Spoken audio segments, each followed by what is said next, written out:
श्रीगणेशाय नमः। यं ब्रह्मा वरुणेन्द्ररुद्रमरुतः स्तुन्वन्ति दिव्यैस्तवे वेदैः साङ्गपदक्रमोपनिषदैः गायन्ति यं सामगाः। ध्यानावस्थिततद्गतेन मनसा पश्यन्ति यं योगिनो यस्यान्तं न विदुषुरासुरगणा देवाय तस्मै नमः। श्रीमच्चन्दनचर्चितोज्ज्वलवपुः शुक्लाम्बरा मल्लिका मालालङ्कृतकुण्डला प्रविलसन्मुक्तावली शोभिता सर्वज्ञाननिदानपुस्तकधरा रुद्राक्षमालाकरा वाग्देवी वदनाम्बुजे वसतु मे त्रैलोक्यमाता चिरम्। मूकं करोति वाचालं पङ्गुं लङ्घयते गिरिं यत्कृपातमहं वन्दे परमानन्दमाधवम्। नमो भगवते तस्मै व्यासायामिततेजसे यस्य प्रसादाद् वक्ष्यामि नारायणकथामिमाम्। नारायणं नमस्कृत्यं नरं चैव नरोत्तमं देवीं सरस्वतीं व्यासं ततो जयमुदीरयेत्। 7औं अध्याय। कुमारजी आज्ञा गर्नुहुन्छ, हे अगस्त्य मुनि। सतीदेवीले त्यसरी प्राण त्यागेको देखेर देवता, यक्ष, गन्धर्व, किन्नर, नाग, दैत्य र ऋषिमुनि सबैले अहो साह्रै अनर्थ भयो भन्दै आश्चर्य माने। उसै बेला अकस्मात आधी चलेर धुलो उडी सारा आकाश ढाक्यो र विपरीत हावा चल्न लाग्यो। बिना बादलकै मेघ गर्जन लाग्यो। यज्ञमा उपस्थित सबै देवता, यक्ष, गन्धर्व, किन्नर, दैत्य, नागहरू धुलो उडेर आँखामा परी हेर्न असमर्थ भए। वायुको वेगमा अडिन नसकी भूमिमा घोप्टिए। वायुको यो उग्र वेगले कतिलाई उडाएर लग्यो, कति भूमिमा पछारिए, कति रुन कराउन लागे त्यस हुरीमा परेर। कतिको हात भाँचियो, कतिको खुट्टा मर्कियो, कतिले भूमिमा टाउको टेक्न पुगे, कतिका मुख भूमिमा घोटिएर माटो खान लाग्यो। उठ्न असमर्थ भएका जति रुन कराउन लागे, कति रक्षा गर मरे बाबा बचाओ भन्न लागे। यस्ता प्रकारले यज्ञमा उत्पात भएको केही बेरपछि हुरीको वेग कम भयो र दक्ष प्रजापतिले चिन्ता गरी सबै छोरी ज्वाइँलाई डराउनु पर्दैन भनी सान्त्वना दिइसकेपछि चित्त व्याकुल गरी अब कसो गरौँ भन्दै गुरु बृहस्पति कहाँ गएर बिन्ती गरे, हे गुरु, अनर्थ भयो, अब कसो गर्ने, असम्भव कुरा प्रत्यक्ष भयो भन्दै भयभीत स्वरमा कराउन लागे। त्यसै बेला नारदजीले सतीदेवीलाई अग्निकुण्डमा हामफाली प्राण त्याग गरेको देखि हावाभन्दा पनि वेगले शीघ्र कैलाशमा पुगी महादेवका चरणमा दण्डवत गरी उभिरहे। अनि हे नारद, तिमी के भन्न आएका भन, किन मौन भई उभिएका छौ? यस्तो शङ्करजीको आज्ञा सुनि हात जोडेर नम्र स्वरमा बिन्ती गरे, हे ईश्वर, हजुरकी प्राणप्रिया सतीदेवीले दक्ष प्रजापतिको यज्ञानीमा हाम फालेर प्राण त्याग्नुभयो। किनभने हे जगदीश्वर, हे करुणानिधे, पापिष्ट दक्ष हजुरले अनेक क्षुद्र वचनले हेला गरी निन्दा गरेको त्यो महादेव कहाँको देवता हो? त्यो त बौला पो हो। त्यसलाई नडाकेर मेरो के हुन सक्दछ? मेरा 33 कोटी छोरी ज्वाइँ र ब्रह्मा विष्णु आदि छँदैछन्, कस्तै भए पनि म त्यसलाई डाक्ने होइन, इत्यादि अनेक दुर्वचन बोलेको सुन्दा सहन नसकी क्रोधयुक्त भएर भूमिमा लात्ताले हानी यज्ञको परिक्रमा गरी कसैको पनि मुखतर्फ नहेरी केवल हजुरको नाम शिव शिव भन्दै यज्ञमा हाम फाली प्राण त्यागिदिन्। हे प्रभु, हजुरको डरले अग्निले देह दग्न गर्न सकेको छैन, केवल प्राण छाडेर यज्ञकुण्डमा शयन गरे झैँ सुतिरहनु भएको छ। हे ईश्वर, यही कुरा बिन्ती चढाउन आएको हुँ। हे चन्द्रमौले, अनर्थ भयो, अब के गर्ने? यति भनी नारदजी उभिरहे। नारद मुनिका कुरा सुनेर महादेवले आज्ञा भयो, हे मुनि, तिमीले भनेको कुरा सत्य हो कि होइन? शिवको यस्तो वचन सुनि नारदले भने, हे जगदीश्वर, हजुरका सामु मिथ्या बोल्ने साहस अथवा शक्ति ममा छैन। ध्यान दृष्टिले हेर्नु भए सत्यासत्य ज्ञान हुनेछ। नारदजीका त्यस्ता वचन सुनि ध्यान दृष्टिले विचार गरी हेर्नुभयो त अत्यन्त क्रोधले तिनै नेत्रबाट अग्निका ज्वाला निकाली दारा केटी पाखुरा निमुट्दै नारदजीको सामुन्ने भन्नुभयो, हे मुनि, 33 कोटी देवताले रक्षा गरिएको पापिष्ट दक्षको विनाश नगरी छाड्ने छैन। अब तिमी आफ्नो आश्रममा जाऊ भनी बिदा दिनुभयो र नारदजी श्री महादेवलाई दण्डवत प्रणाम गरेर आफ्नो धाममा गए। नारदजी गएपछि शिवजीले सतीदेवीलाई सम्झेर रिसले तिनै नेत्रबाट अग्निका जस्तै ज्वाला निकाली शिखाबाट एउटा जटा झिकेर भूमिमा पछारे।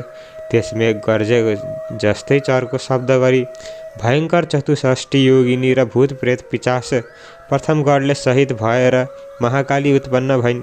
कस्ती महाकाली भने डरलाग्दो अनुहार भएकी, लामा लामा धारा निस्केकी, आकाश जस्तै पेट भएकी र बाघको छाला कम्मरमा बेरेकी, झाँक्रो भिजेकी, हातमा भयङ्कर खड्ग लिएकी, कहिले हाँस्ने कहिले लामो जिब्रो निकाल्ने, यस्ती महाकाली शिवजीको सामुन्ने उभि के कामले मेरो आराधना गर्नुभयो भनी बिन्ती गरिन्। अनि महादेवले अघि चाहिँ अर्को जटा झिकेर भूमिमा पछारे।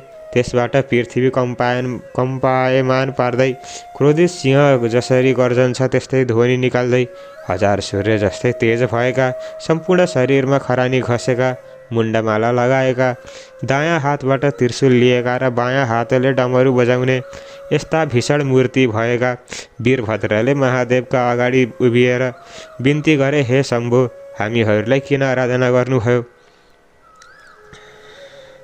तिनीहरूको यस्तो प्रार्थना सुनेर महादेवले आज्ञा भयो, हे वीरभद्र, हे महाकाली, तिमीहरूलाई पापिष्ट दक्ष प्रजापतिको यज्ञ विध्वंस पारी उसको पनि संहार गरी दक्षका सहायक संरक्षक देवताहरूको पनि संहार गरेर आऊ भनी डाकेको हुँ। अब तिमीहरू नन्दी भृङ्गी चौत्तिष्ठी योगिनी भूत प्रेत पिचास समेत भई दक्षको यज्ञ विध्वंस गर्न तत्काल जाओ। श्री महादेवको यस्तो आज्ञा सुनि नन्दी भृङ्गी भूत प्रेत योगिनी र पिचास सहित भई मेघ गर्जे झैँ सिंहनाद गरी पृथ्वी डोलायमान पारी साक्षात यमराज झैँ प्राणीको नाश गर्न हिँडे झैँ क्रोधित भएर शिवको आज्ञा सिरोपर गरी कैलाश पर्वतबाट हिँडे।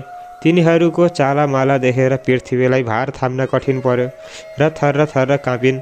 7 समुद्र छछल्किए, समस्त जीव त्राही त्राही भए। दक्षको यज्ञमा पनि अनेक किसिमका उत्पात हुन लागे। आकाशमा काग र गिद्ध मण्डलाकार गरी उड्दै कराउन थाले।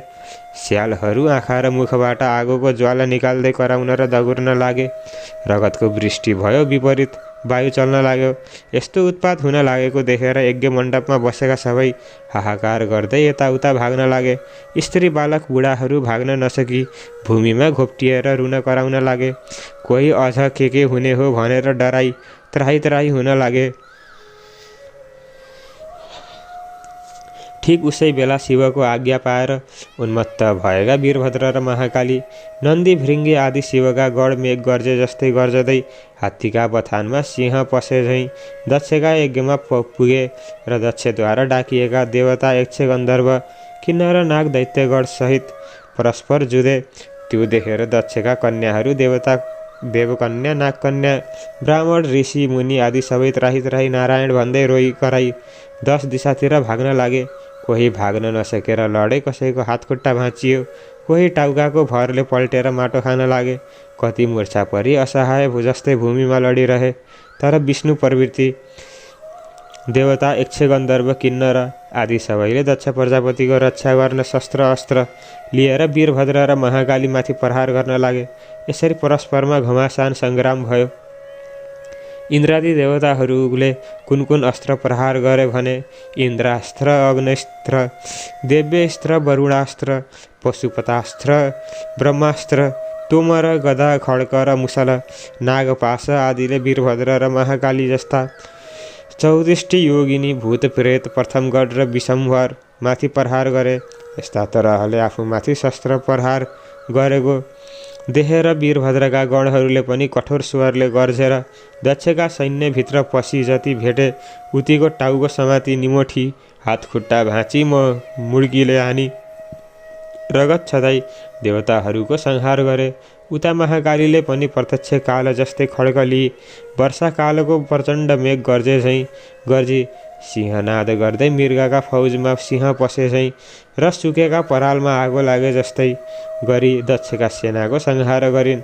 वीरभद्र समेत नन्दी भिरिङ्गी 64 योगिनी भूत प्रेत पिचास प्रथमगढ समेतले शत्रुतिरका कसैको शिर कसैको हात खुट्टा छुट्याए, कसैलाई निमोठी रगत पिएर नाच्न लागे, कोही हाँस्न थाले, कसैको मासु लुछेर खाए, कसैको कोखामा पाल पारेर रगत पिउन लागे, कोही देवता भागे। यसरी दक्षका कोटी कोटी सेना र कोटी कोटी देवताको संहार गरे।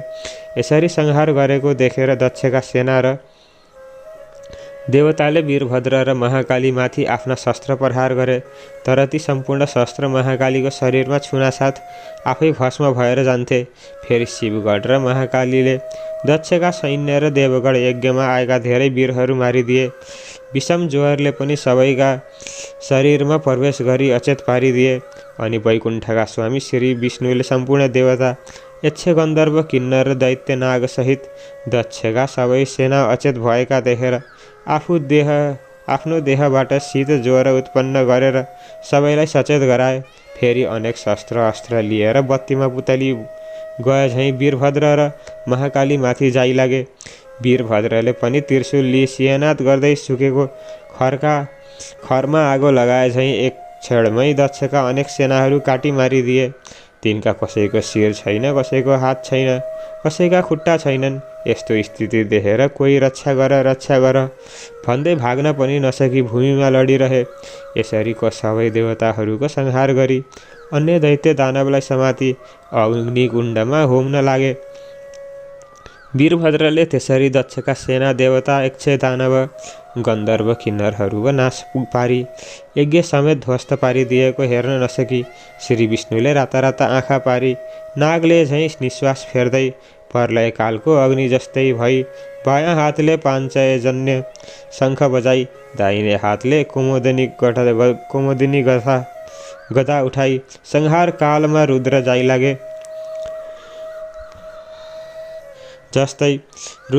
लागे जस्तै वीरभद्रका सेनामाथि जाइ लागे। त्यो देखेर देवता यक्ष गन्धर्व किन्नर नाग आदि सबै र दक्ष प्रजापतिका सेनाले धन्य धन्य विष्णु तिम्रो जय कल्याण होस् भन्दै आफ्ना शस्त्रहरू लिई विष्णुको सहायतामा लागेर कठोर युद्ध गरे। त्यस्तो देखेर महाकाली रिसले आगोको ज्वाला झैँ डरलाग्दो तेज प्रकट गरी खड्ग लिई जाइ लागिन्। त्यो देखि भूत प्रेत पिचास प्रथमगढ डाकिनी साकिनी र 64 योगिनी सबै युद्ध गर्न लागे। जस्तै ठुलो हावा चल्नाले मेघ टुक्रा टुक्रा हुन्छ त्यस्तै दक्षका सेना देवता दैत्य गन्धर्व किन्नर नाग आदि 10 दिशामा भागे। तब विष्णुले निर्धक्कसित वीरभद्रको छातीमा कोमोदकी गधा प्रहार गरे। त्यो गधा वीरभद्रको छातीमा बर्जन गयो अनि ती मूर्छा परी भूमिमा ढले। फेरि विष्णुले नन्दी भृङ्गी 34 योगिनी भूत प्रेत पिचास प्रथमगढका उपर शङ्खको चरको शब्दका साथ शस्त्र प्रहार गरे। त्यसरी विष्णुको प्रहारले कति लडी भूमिमा पल्टे, कति मूर्छा परे, कति भागे। त्यो देखेर दक्ष प्रजापतिका सेनाले धन्य धन्य विष्णु भनी स्तुति गरी पुष्पवृष्टि पनि गरे। तब विष्णुले पाञ्चजन्य शङ्ख बजाए। मूर्छा भइरहेका वीरभद्र महाकालीका कानमा देवता यक्ष गन्धर्व किन्नर र दक्षका सेनाले शङ्कुल ध्वनि र धन्य धन्य विष्णु भनी स्तुति गरेको शब्द पर्यो र चेतना फर्क्यो। आफ्ना सैन्य कोही भूमिमा ढलेका, कोही भाग्न लागेका र कोही के कसो गरौँ भनी अन्योलमा परेका देखि अत्यन्त क्रोधित भई काल सदृश्य त्रिशूल लिई विष्णुलाई लक्ष्य गरी वेगले प्रहार गरे।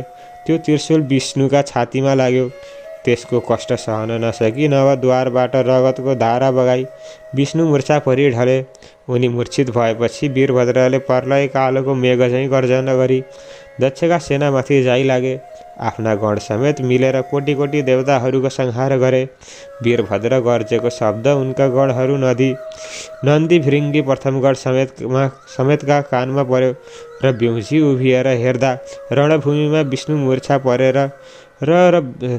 परेका र वीरभद्रले दक्ष सैन्य र देवताहरूको संहार गरेको देखेर धन्य धन्य वीरभद्र भनी आफ्ना शस्त्र अस्त्र लिएर दक्षका सैन्यमाथि जाइलागे। त्यसरी अत्यन्त भयङ्कर युद्ध भयो। कस्तो युद्ध भने, हे मुनि, महाकाली र वीरभद्र तथा उनका सेना समेत जाइलागे। अनि कसैको टुप्पी समातेर पछाडि खड्गले हानी मारे, कसैलाई मुड्कीले नै मारे। 64 योगिनीले पनि कतिलाई निमुठेर मारे, कसैको काखीमा प्वाल पारेर रगत पी मारे, कसैलाई पक्डी अग्निकुण्डमा होमिदिए। यस्ता प्रकारले देवता, यक्ष, गन्धर्व, किन्नर, दैत्यको नाश गरेर वीरभद्रका सैन्यले जय जय भनी कराएको शब्द मूर्छा परेको विष्णुको कानमा पर्यो।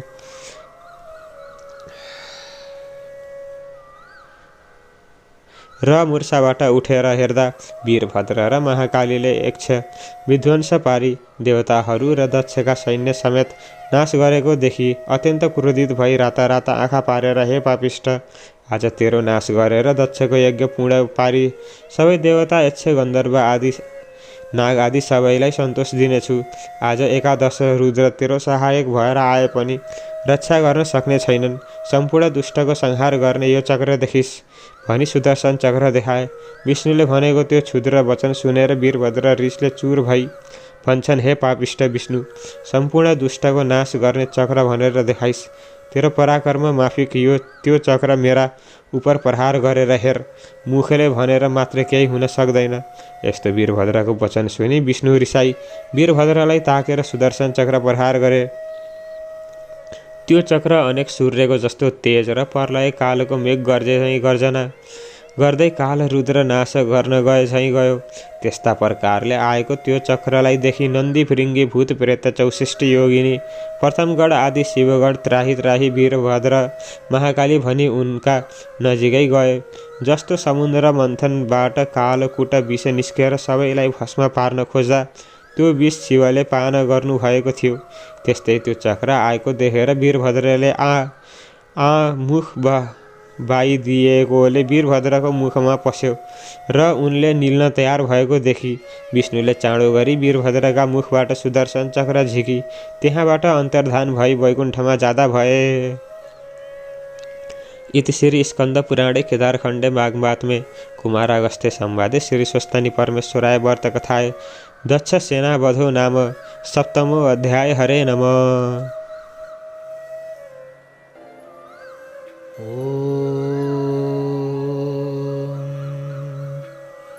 उपनयतु मङ्गलं वः सकलजगन्मङ्गलालयः श्रीमान् दिनकरकिरणनवोदितनवनलिनदलनिवेक्षणः कृष्णः। काले वर्षतु पर्जन्यः पृथिवी सस्यशालिनी देशोऽस्यं क्षोभरहितो ब्रह्मणाः सन्तु निर्भयाः। अपुत्राः पुत्रिणः सन्तु पुत्रिणः सन्तु पौत्रिणः निर्धनाः सदनाः सन्तु जीवन्तु शरदां शतम्।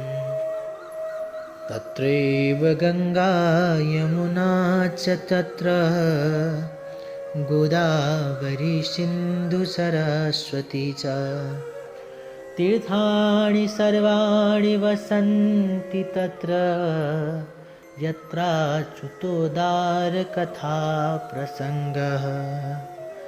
या कुन्देन्दुतुषारहारधवला या शुभ्रवस्त्रावृता या वीणावरदण्डमण्डितकरा या श्वेतपद्मासना या ब्रह्माच्युतशङ्करा प्रभृतिभिर्देवैः सदा वन्दिता सा मां पातु सरस्वती भगवती निःशेषजाड्यापः। कायेन वाचा मनसेन्द्रियैर्वा बुद्ध्यात्मना वा प्रकृतिस्वभावात् करोमि सकलं परस्मै नारायणायेति समर्पयेतत्।